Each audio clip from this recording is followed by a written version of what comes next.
Bom dia, meus queridos. Me chamo Vanessa Pessoa. Hoje estarei representando os professores do Cintia Ezequiel de Souza na disciplina de ensino religioso.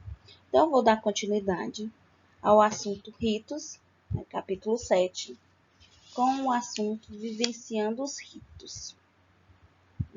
Todos sejam bem-vindos e vamos lá dar início à nossa aulinha. Vivenciando ritos. Às vezes ouvimos a expressão "isso para mim é sagrado", referindo-se a tomar um cafezinho depois do almoço. Então, todo dia depois do almoço, algumas pessoas têm que tomar aquele cafezinho.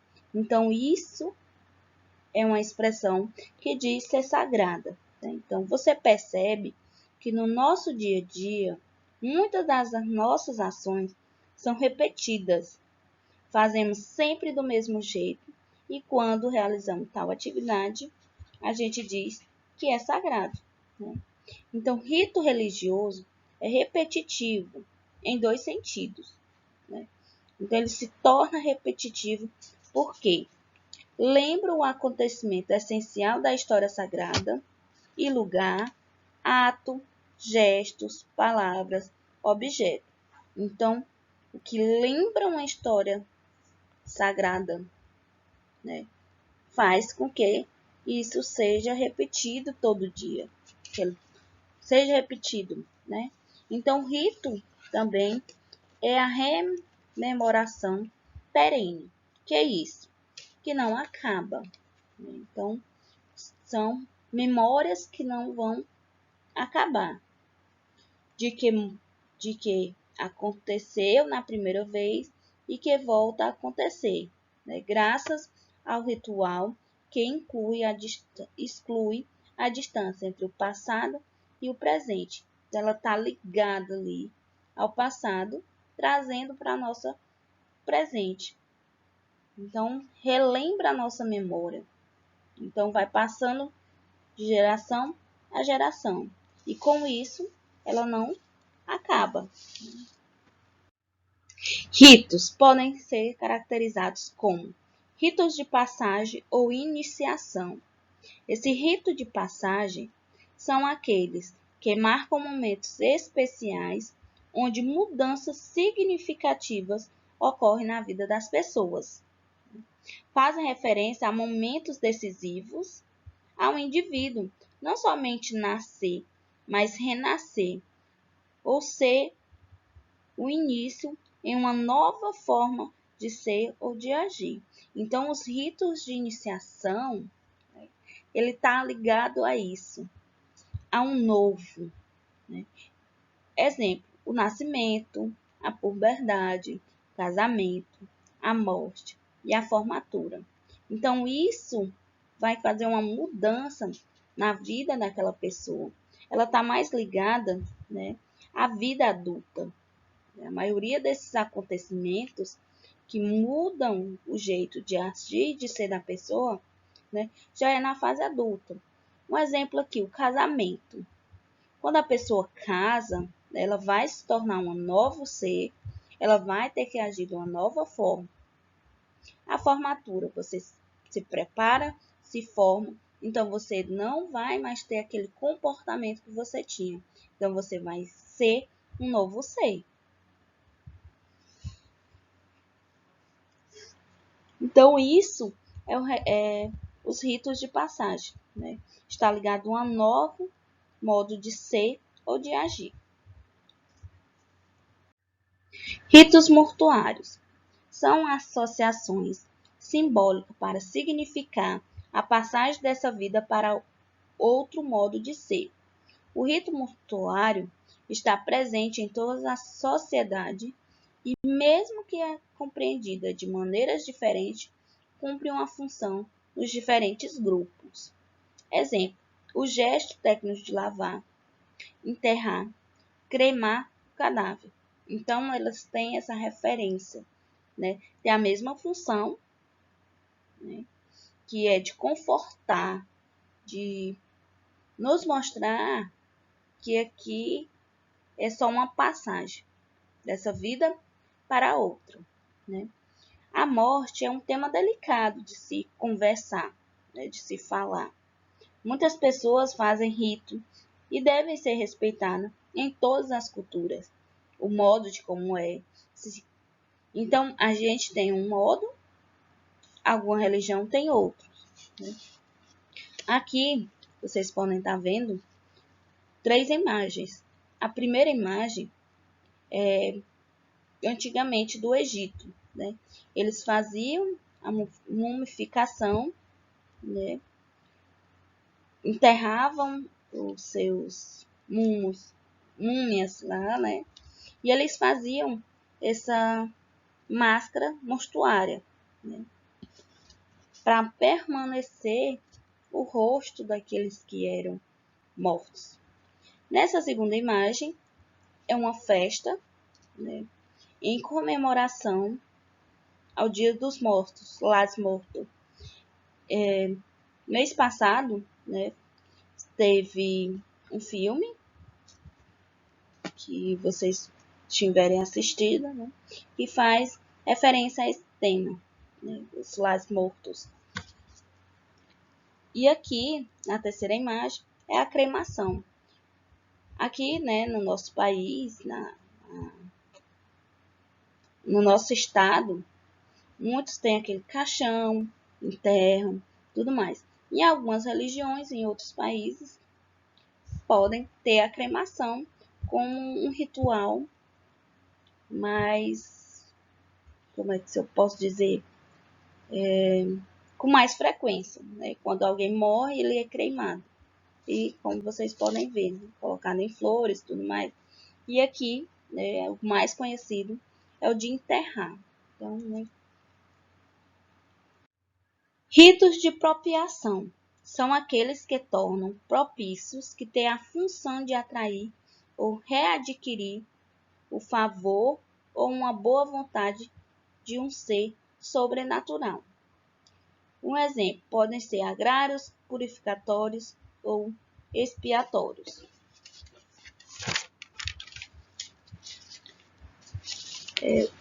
Esse rito de apropriação é uma ação para agradar essas divindades, para aplacar a ira ou a justiça divina, né? Para obter perdão de culpa, entre outros. Eles têm várias referências. Essa primeira imagem, né, é a festa da colheita. Essa festa fala sobre prosperidade daquilo que foi semeado. Então, é a comemoração realizada com agradecimento a Deus. Ela tem esse intuito, né? A segunda imagem, né, de purificação, né? Então, eles querem pedir, né, a Deus a justiça e que tire aquela mal, purifica principalmente a alma. Já essa terceira imagem, né, é o expiatório, que quer dizer propiciar. Então, esse expiatório, né, pode ser de oferenda, de ofertas. E aqui, como vocês podem estar vendo, esses homens com 2 bodes. Esses bodes, eles vão obter o pecado daquele povo, né? Eles jogam esse pobre bode de cima de um penhasco. Para eles, se os bodes sobreviverem, é porque eles foram perdoados do pecado. Então, esses pobres bodes vão obter o pecado que era deles, né? E vão estar como se fosse o lugar deles, né? Então, eles obtêm esses pecados da culpa e eles jogam com fosse justiça. Então, a justiça divina vai responder. Se eles viverem, eles são perdoados. Se não, eles ainda não foram perdoados. Ritos e tabu. A religião torna-se sagrada além do espaço e do tempo. As pessoas e os seres, bem como certos objetos, se tornam símbolos religiosos, né? Quando algum símbolo religioso, a ser simbólico, passa a ser sagrado, recai sobre ele a noção de tabu. que é uma palavra de origem polonesa que significa intocável, né?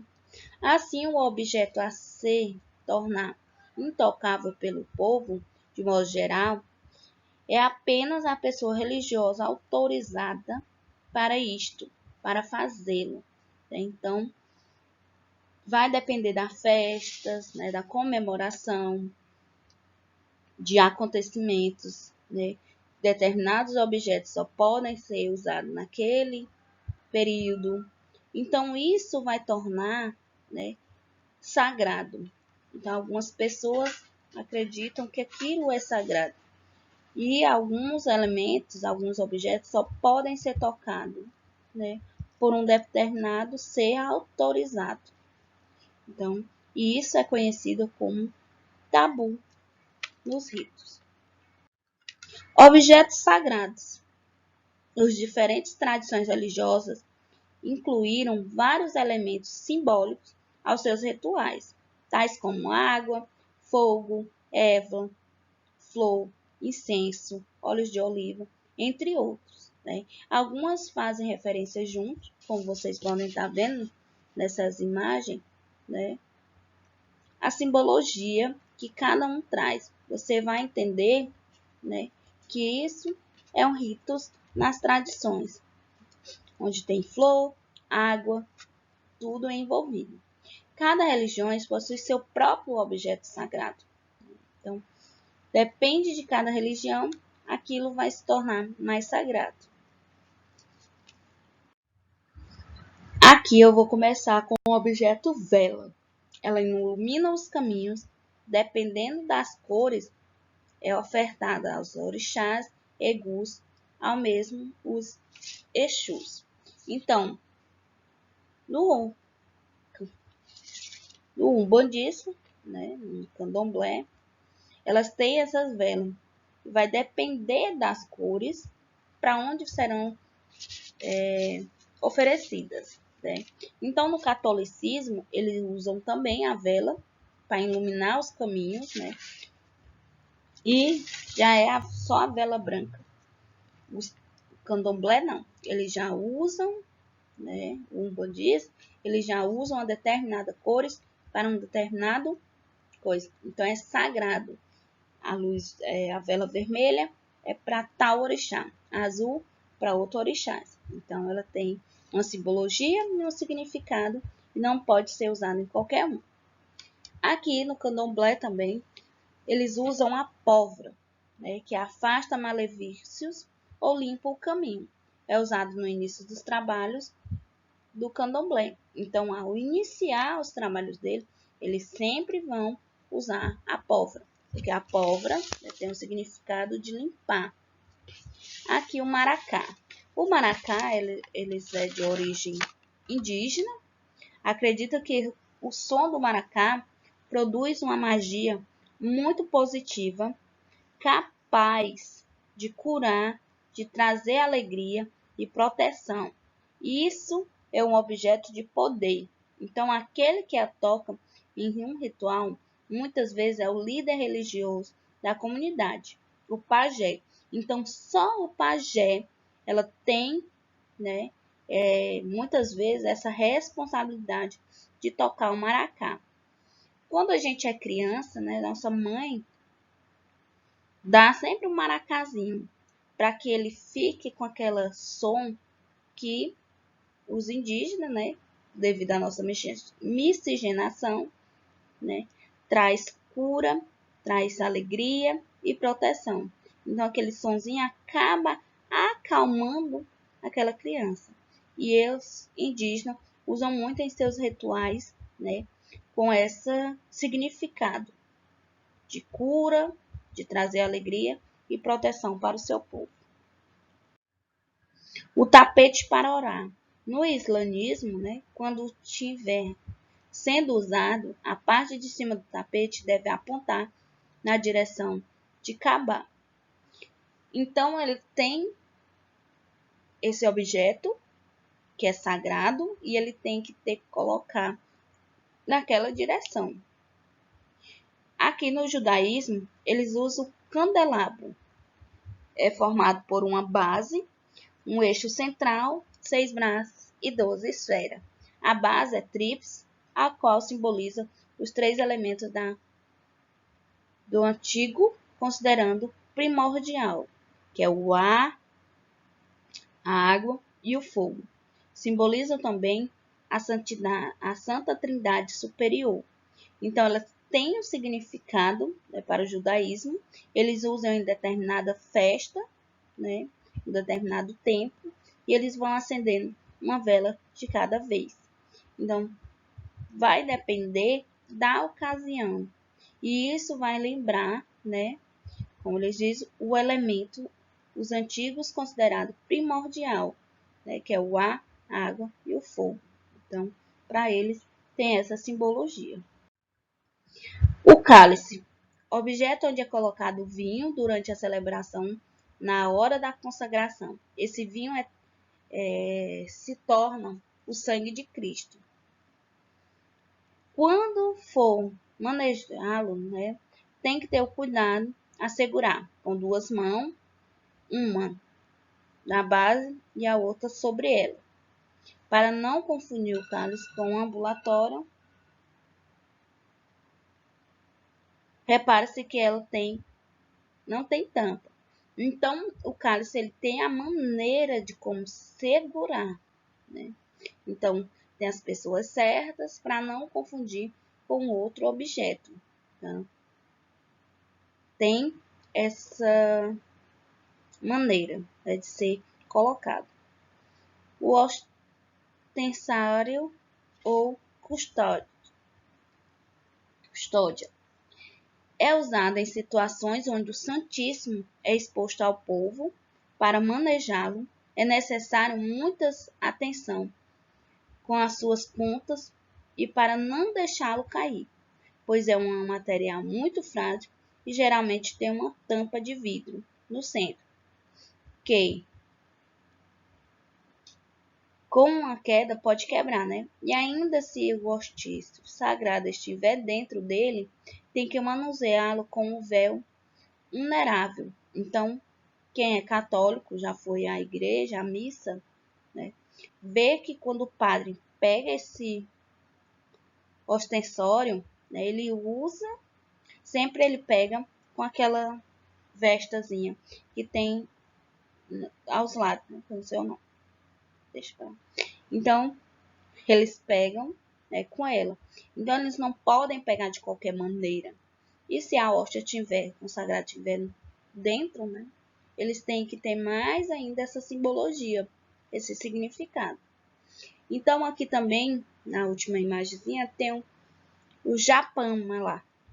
É um cordão sagrado, feito de contas, usado para ajudar a praticamente na meditação.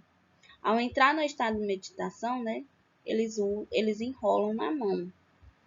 E o objeto antigo de devoção espiritual, conhecida como também rosário de orações no Ocidente. Então, usa-se muito na religião budista, né? Esse Jaramalá,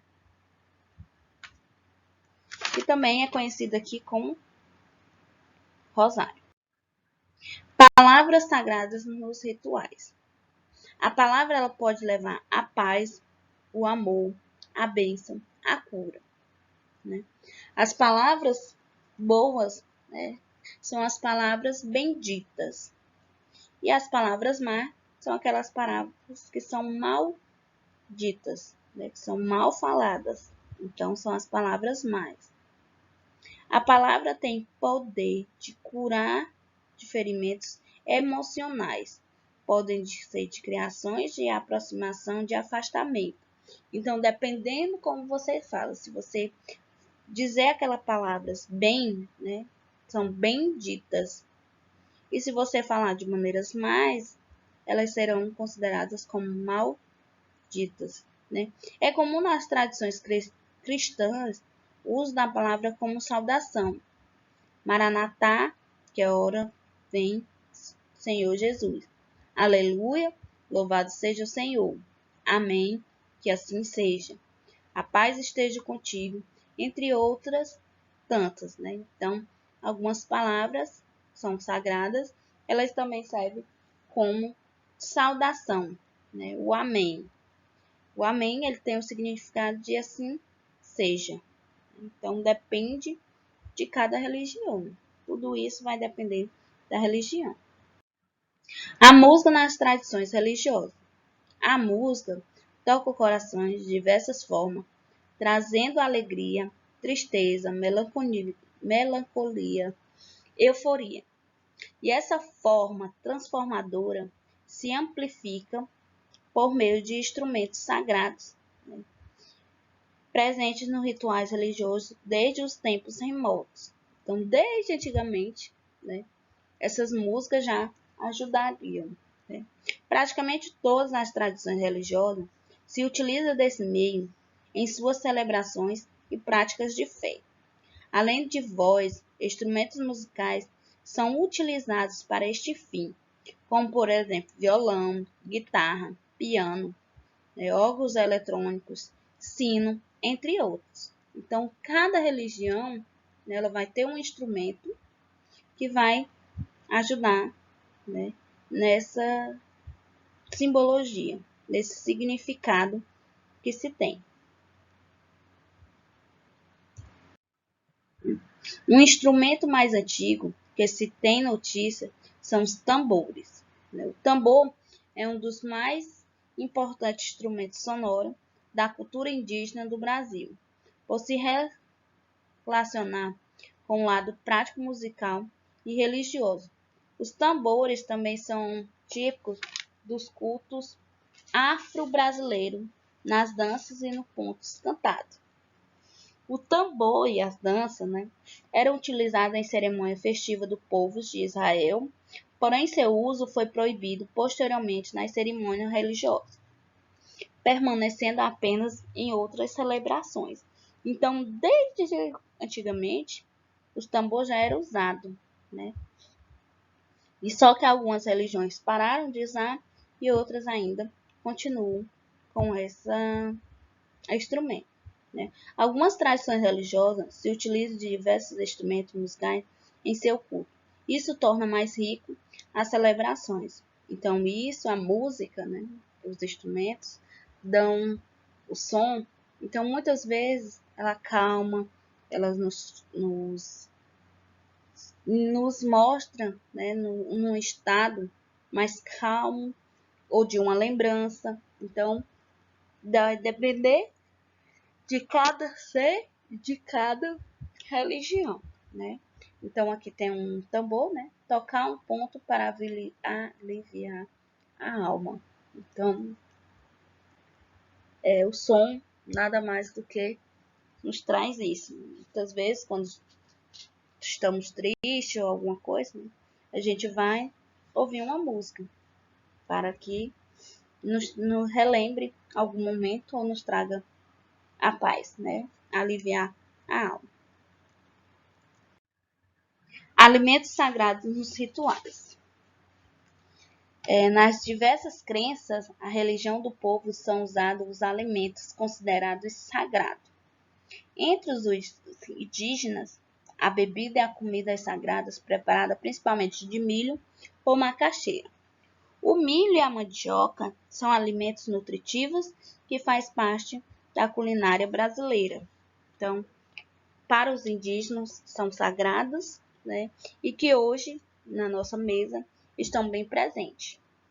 O culto das tradições religiosas de origem africana, há comidas típicas como sagradas são acarajé, caruru, abarajá, vatapá, fazem parte de suas cerimônias e rituais, como vocês podem estar vendo nas imagenzinhas, né? Elas fazem oferenda aos seus orixás, levando uma comida, né, de origem brasileira. Então, vocês podem estar vendo nessa imagenzinha abaixo. Em algumas tradições religiosas do Oriente, como Shintoísmo, Hinduísmo, Budismo, entre outros, o arroz, as frutas, os bolos, tantas guloseimas também são indispensáveis em suas tradições religiosas. Entre os seguidores do judaísmo não pode ser diferente. As festas religiosas são celebradas não só não com comidas qualquer, mas com alimentos puros preparados com suas emações, pãozinho azinos, cordeiro assado e vinho. São os alimentos sushis. Então, são alimentos preparados ali daquelas, como é que eu posso dizer, meu Deus do céu? Daqueles alimentos, né? Então, são em suas celebrações não podem faltar, tem que ter. No cristianismo, desde as suas origens até os dias de hoje, o pão e o vinho estão presentes em seus cultos de comunhão, depois de consagrados na Eucaristia, ou ceia do Senhor. São repartidos entre os fiéis com muita fé e devoção. Então, no cristianismo, né, o pão e o vinho. Então, são alimentos sagrados. Então, cada religião tem o seu alimento sagrado. Vai depender da sua origem, das suas tradições religiosas. Os ritos sagrados no Brasil. A cultura brasileira ela é ampla, né, e diversificada pela miscigenação, que releva justamente a mistura da etnia e de outras culturas do povo que constituem a nossa identidade. Então, devido à nossa miscigenação, a gente tem muito contato com diversos ritos religiosos. A religiosidade faz parte do processo, contribui para enriquecer nossa cultura por meio de seus ritos, danças, artes sagradas, entre outros. Então, tem isso. Vamos começar com povos indígenas. Os povos indígenas constituem uma parcela significativa na nossa sociedade. Esse povo, como todos os outros, possui ritos e rituais. Os seus rituais indígenas são celebrações que marcam a associação de um indivíduo ou a passagem de um grupo de uma situação para outra. Como vimos, os rituais estabelecem ligações entre o passado e o presente, entre o humano e a divindade. Os indígenas, em seus rituais, usam pintar o corpo e o rosto e utilizam materiais que representam deuses e espíritos. Aqui eles têm dois rituais: o ritual de Coarupi e a dança de bater pau na etnia terena. O ritual Kyuri, né, é uma saudação aos mortos, realizado uma vez por ano durante a estação seca, entre os meses de junho e setembro. Nesses rituais acontecem choros e lamentações, ou seja, os indígenas vão chorar, né, seus mortos pela última vez e se encerram o período de luto. Então ali, né, eles vão chorar e vão lamentar pelos seus mortos. No rito de Coarupi, as mulheres são obrigadas a ficar nas malocas das portas fechadas enquanto os troncos são enfiados nos buracos. Os homens indígenas dão um grande grito como sinal para que as mulheres indígenas saiam, trazendo seus adornos de seus mortos para iniciar o ritual. Os parentes são colocados plumas, colares e tudo mais que o morto usava como estivesse vivo. Como vocês podem estar vendo a imagenzinha aqui, né, é desse ritual. Então, eles vão enfeitar com tudo que aquele indígena morto, né, gostava. E a dança de bater pau na etnia terreira. É uma dança praticada pelos homens e meninos de 12 anos. Eles se organizam com colares, braceletes, tornozeleiras, tudo confeccionado com penas de emas, dança no ritmo de uma flauta e de um tambor, relembrando o combate de indígenas durante a Guerra de Paraguai. Então, eles têm esses rituais, né, para relembrar um acontecimento. Raízes africanas. Então, a origem africana também trouxe muita, né, significado no nosso país, né? Se no início as manifestações culturais afro-brasileiras foram desprezadas e perseguidas, pois não eram parte do universo cultural europeu. A partir do século XX, suas expressões culturais começaram gradativamente a serem aceitas, adquirida a celebração pelas elites brasileiras, como é o exemplo do samba, uma forma de expressão artística genuína nacional. O rito de iniciação no candomblé é a feituras que prepara o nascimento de uma nova vida, sendo a iniciação das pessoas ao culto dos orixás. Tudo é feito com referências de ato sagrado. Então, aqui a melhor religião é aquela que te ajuda a ser uma pessoa melhor. Então, a religião, ela tá ligada, né, a nos melhorar. Então, se você se sente bem com aquela religião, então ela é a melhor religião para você. Então, nossa aula vai se encerrar por aqui. Que todos tenham um bom dia e que qualquer duvidazinha, estamos aqui para ajudar vocês, ok? Então, um beijo e um abraço em cada um de vocês.